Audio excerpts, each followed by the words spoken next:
Bonjour, je me présente, je m'appelle Sébastien Portalier et je suis co-auteur du manuel Otros Mundos première et Otros Mundos terminale. J'ai le plaisir de vous présenter l'unité numéro 10 intitulée El Triunfo de las Series que j'ai eu grand plaisir à réaliser pour l'édition terminale de Otros Mundos.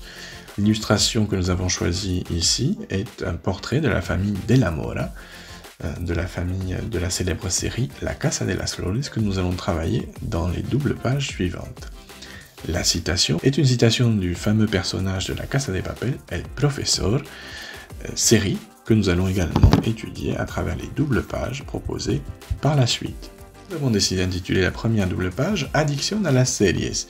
En effet, la population mondiale aujourd'hui est assez friande de séries. Face aux géants américains, une plateforme espagnole est née, au doux nom de Flix Olé. Nous avons décidé de la présenter en compréhension écrite ainsi qu'en compréhension de l'oral. La deuxième partie de cette double page est consacrée à la seriefilia, c'est-à-dire ce néologisme qui indique cette addiction de la population contemporaine aux séries. Notre deuxième double page est consacrée à des séries à succès dont les élèves ont sans doute entendu parler. Il s'agit des séries Élite et La Casa de Papel. Le premier document est un dialogue qui a lieu entre les élèves de l'école d'élite, Las Encinas, et il s'agit d'un extrait de l'épisode 1 de la saison 1. Cet épisode nous montre bien les différences sociales qui existent entre les élèves boursiers et les élèves issus de l'élite.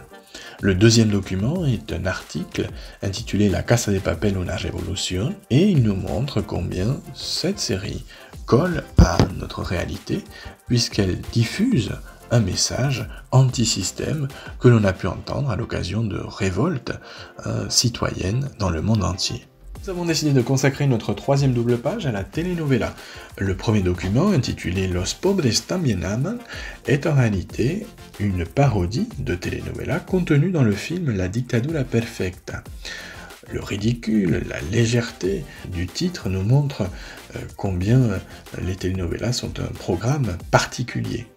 Le petit encart opine de la page 156 permet par exemple aux élèves d'exprimer leur opinion. Exprimer son opinion sera nécessaire lors, par exemple, de l'épreuve d'expression orale où il faudra choisir tel ou tel document et exprimer l'objet de son choix. Le synthétis, ça permet également de faire une synthèse récapitulative après un travail effectué. Il sera donc nécessaire, par exemple, en expression écrite ou en expression de l'oral lors des épreuves du baccalauréat. Le deuxième document est en réalité la bande-annonce de la série mexicaine La Casa de las Flores, qui est en fait une évolution de ce que peut être la telenovela. Nous avons décidé de consacrer notre double page suivante aux narcoséries, phénomène qui, selon nous, est très important puisque fleurissent sur les plateformes de streaming des séries consacrées aux narcotrafiquants, comme par exemple Narcos avec le personnage et la figure de Pablo Escobar. Nous avons choisi ici un article de presse qui indiquait tout simplement la présence de forts stéréotypes que véhiculaient ces narcoséries. Le document en parallèle, sur la deuxième partie de la double page, est intitulé La Reina del Sur, tout comme la série et tout comme le roman de Arturo Pérez Reverte.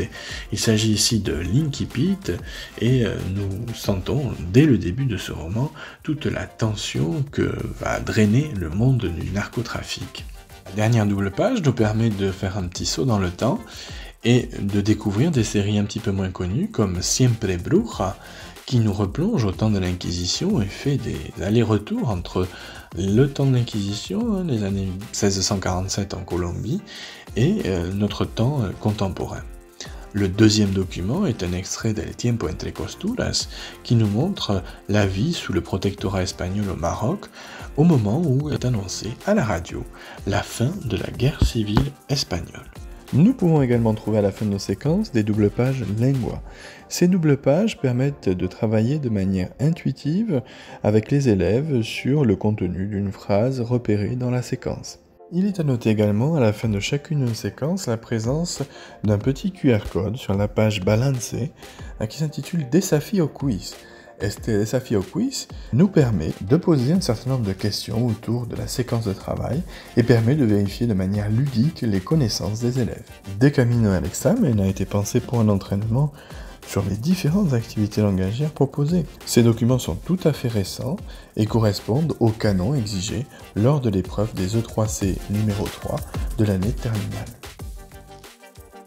Vous le voyez bien, nous voulons que le professeur soit le plus à l'aise possible, soit le plus libre possible de réaliser les séquences qu'il souhaite. C'est ça notre but, avec un contenu culturel, avec profondeur, avec réflexion, avec distance critique, pour amener chacun des élèves à la réussite.